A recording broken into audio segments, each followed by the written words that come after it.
Hi, I'm Alexander Payne, director of Downsizing.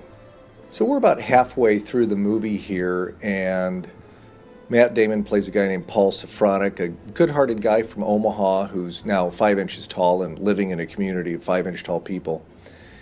And he's met a gal who is taking him to the south side of the community where the workers of the city live, and they live when you're that small, you have to be segregated from the rest of the world, surrounded by a wall to keep out critters and people who could do harm.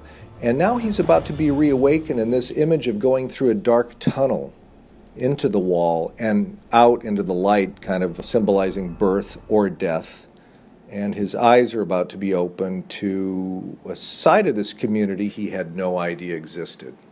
So this is where presumably a lot of illegal workers who work in this kind of upscale Orlando-like community called Leisureland live. The idea here is that there are too many of them to live inside the town in the worker housing, so they have to house them outside in this kind of bootleg community. And my co-writer Jim Taylor and I thought that they might have taken these old construction trailers and turn them into big apartment buildings, lower class apartment buildings for workers.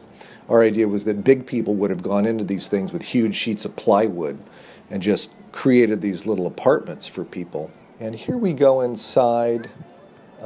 We shot this at the largest soundstage in North America. It's up in Toronto. And I was working with visual effects for the first time in my career, at least to this extent.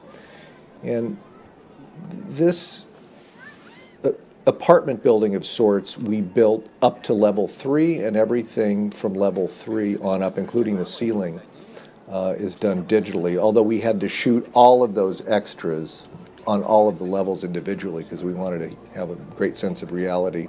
Here on the big normal-sized TV, which keeps people entertained, is a clip from a Cantinflas movie called Sube y Baja.